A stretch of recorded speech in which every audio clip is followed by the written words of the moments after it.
बच्चे जन्म लेते हैं तो नाजों में पलते हैं, गोद में रहते हैं, लेकिन इन नवजातों को गत्ते के डिब्बे में बंद कर दिया गया।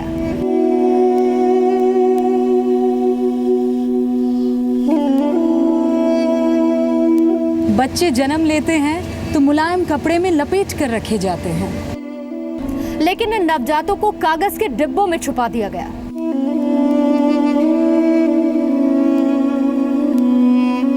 बच्चे जन्म लेते हैं तो घर जाते हैं, हाथों हाथ लिए जाते हैं, लेकिन इन बच्चों को जन्म लेते ही ओल्ड एज होम नसीब हुआ।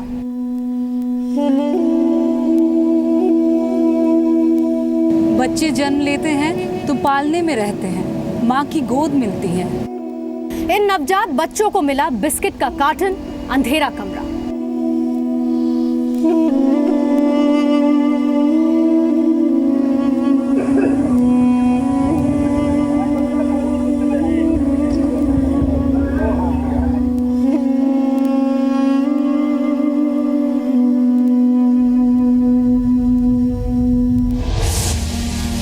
एक लाख में लड़की, 2 लाख में लड़का। नवजातों के सौदे की सनसनीखेज वारदात। ऑपरेशन लाल बेहाल। नमस्कार, आप देख रहे हैं स्पेशल रिपोर्ट। मैं हूं आपके साथ में मानसा मलिक। ऑपरेशन लाल बेहाल, नवजात बच्चों के सौदे का यह सनसनीखेज खुलासा आज हम करने जा रहे हैं। 1 लाख में लड़की, 2 लाख में लड़का। तस्वीरें रोंगटे खड़ी कर देने वाली हैं। जिन बच्चों को माँ बाप की गोद मिलनी थी, कुछ पैसों के लालच में उनका सौदा किया जाता था। पश्चिम बंगाल के नॉर्थ 24 परगना से पूरे देश को झकझोर देने वाला ये सनसनीखेज खुलासा देखिए।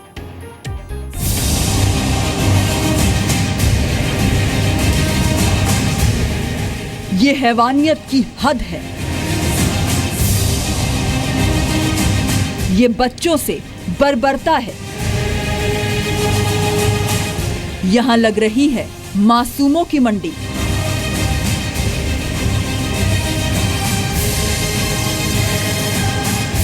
यहां बिस्किट के डिब्बों में बिक रहे हैं बच्चे।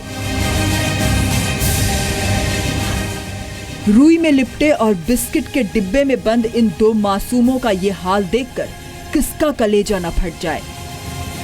गत्ते पर सो रहे इन बच्चों के चेहरे को ध्यान से देखिए। यकीन मानिए, आपकी आंखों से आंसू छलक उठेंगे। एक दूसरी तस्वीर देखिए।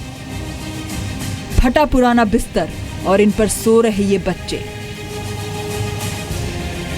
1 महीने से लेकर 10 महीने के ही बच्चे हैं। इनको एक एनजीओ से लाकर ओल्ड एज होम में रखा गया है।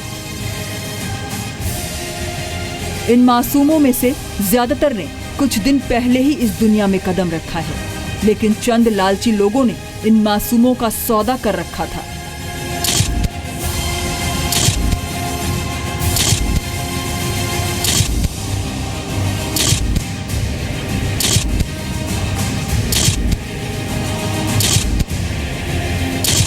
एनजीओ को यहाँ पर एक आइडेंटिफाई किया गया था। इस एनजीओ में पिछले 3 साल से ये शिशु तस्करी का कारोबार चल रहा था।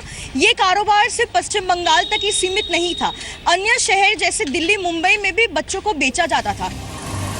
बच्चों की तस्करी का ये सनसनीखेज खुलासा है। बच्चों को नर्सिंग होम से बिस्किट के डिब्बों में रखकर तस्करी का खुलासा। पश्चिम बंगाल के नॉर्थ 24 परगना के बदुरिया के एक क्लिनिक में चल रहा था नवजात बच्चों की तस्करी का काला धंधा।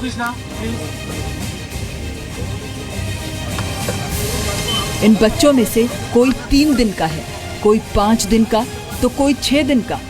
सबसे बड़े बच्चे की उम्र 10 महीने की है। जिन लालची लोगों ने ऐसा किया, न जाने कैसे उनके हाथ नहीं कांपे, उनकी आत्मा नहीं रोई। कुछ रुपयों के लालच में इनको इनकी मां के आंचल से दूर कर दिया, पिता की गोद छीन ली। नवजात बच्चों का यह सौदा पिछले 3 साल से चल रहा था। न जाने कितने मासूम इनकी लालच का शिकार हो गए, न जाने कितनों की अकाल मौत हो गई। पुलिस के आंकड़ों के मुताबिक करीब 30 बच्चों का सौदा अभी तक किया जा चुका है, लेकिन ये महज अनुमान पर आधारित आंकड़े हैं। हकीकत और भी डरावनी हो सकती है। जो वहाँ पर नवजात शिशु जो जन्म लेते थे उनके माँ बाप को बोलते थे कि आपका बच्चा मृत पैदा हुआ है, जीवित नहीं है। और उसके बाद में ये जो इनमें मेन जो उत्पल व्यापारी सत्यजीत सिन्हा, ये जो मेन ट्रैफिकर है, इनके माध्यम से, एनजीओ के माध्यम से बाहर जो जिनको बच्चों की जरूरत होती थी, जो चाइल्डलेस कपल मेनली, अभी तक जो अनुमान लगा या जो पता चला है, उनको ये बिक्री करते थे। एक जो मेल चाइल्ड होता था उसकी कीमत प्राय 2 लाख रुपए लेते थे और जो फीमेल चाइल्ड था उसकी कीमत प्राय 1 लाख रुपए लेते थे। नवजात बच्चों को बिस्किट के डिब्बे में बंद कर रुई के फाहे में लपेटकर बेच दिया जाता। सोचकर ही रोंगटे खड़े हो जाते हैं, दिल कांप उठता है। बच्चों को गत्ते में पैक कर सप्लाई करने के पीछे की वजह ये थी कि किसी को शक न हो। नवजात बच्चों की तस्करी के इस रैकेट में 2 महिलाएं भी शामिल हैं।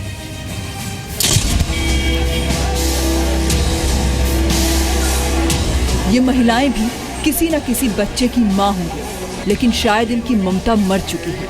नवजात बच्चों को गत्ते में पैक करते हुए इनकी आत्मा न जाने कैसे गवाही दे गई। इन बुजुर्ग महिला को देखिए, इनकी हालत देखकर इन पर रहम आता है, लेकिन इस रैकेट का ये भी हिस्सा है। 21 नवंबर को सीआईडी ने बदुरिया इलाके के सोहन नर्सिंग होम और वैद्य क्लिनिक पर छापा मारा। क्लिनिक से 3 दिन पहले जन्मे 2 बच्चे बरामद किए गए। एक तीसरा 6 दिन का बच्चा पुलिस को अलग कमरे में मिला। 2 महिलाओं समेत 8 लोगों को पुलिस ने गिरफ्तार किया है। नवजात बच्चों की तस्करी के इस काले धंधे में डॉक्टर से लेकर एनजीओ के लोग शामिल थे।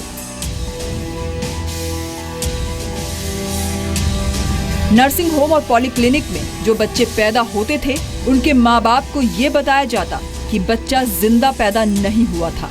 उन परिवारों के बच्चों को हड़पा जाता जो गरीब होते थे और नर्सिंग होम का विरोध नहीं कर पाते थे। बच्चों के लिए खरीदार खोजने का काम एनजीओ करता था। नर्सिंग होम के डॉक्टर नर्सेस जब भी एक बच्चे का जन्म होता था, उसके साथ ही साथ उसके माँ बाप को कहते थे कि उसके बच्चे का देहांत हो गया है और बच्चा मर चुका है। उसके बाद वो बच्चों को दूसरे जोड़ों को ऊंची रकम में बेच दिया जाता था। बच्चों को पश्चिम बंगाल के बाहर दिल्ली और दूसरे शहरों में उन परिवारों को बेचा जाता जिनके औलाद नहीं थी। इन नवजात बच्चों की कीमत सुनकर आप हैरान रह जाएंगे। सांवली लड़कियों की कीमत गोरी लड़कियों से कम होती थी। सांवली लड़की की कीमत 75,000 से 80,000। साफ रंग यानी गोरे रंग की बच्ची का सौदा 1 लाख से लेकर 1.5 लाख रुपए में होता था। लड़कों को लड़कियों से ऊंची कीमत पर बेचा जाता। लड़के के लिए कम से कम 2 लाख रुपए वसूली जाती। अभी तक कुल 13 बच्चों को बरामद किया जा चुका है। आज हुई बादुरिया में छापेमारी के दौरान कंपाउंड में से 2 बच्चों के कंकाल को पाया गया। पुलिस बताती है कि जब भी किसी बच्चे की मौत हो जाती थी, वो उन्हें इसी एनजीओ या नर्सिंग होम के कंपाउंड में दफना देते थे। 21 नवंबर को छापे में पुलिस ने 8 लोगों को गिरफ्तार किया था। आज सुबह कुछ और लोगों को पुलिस ने गिरफ्तार किया। कुल मिलाकर अब तक 14 आरोपी पुलिस के शिकंजे में हैं। आरोपियों से पूछताछ में मिली जानकारी के बाद सीआईडी टीम ने एक और सनसनीखेज खुलासा किया। Sujit Datta memorial welfare trust के नाम के एक एनजीओ के कैंपस में सीआईडी को नवजात बच्चों के कंकाल मिले हैं। पुलिस ने इस एनजीओ की प्रमुख को गिरफ्तार कर लिया है। ये एनजीओ बच्चों का सौदा करता था। एनजीओ में लाए गए जिन बच्चों की मौत हो जाती थी, उन बच्चों को एनजीओ के कंपाउंड में छिपा दिया जाता। फिलहाल सभी बच्चों को ईएसआई अस्पताल में भर्ती कर उनका इलाज किया जा रहा है। पूजा मेहता, जी मीडिया, नॉर्थ 24 परगना, पश्चिम बंगाल।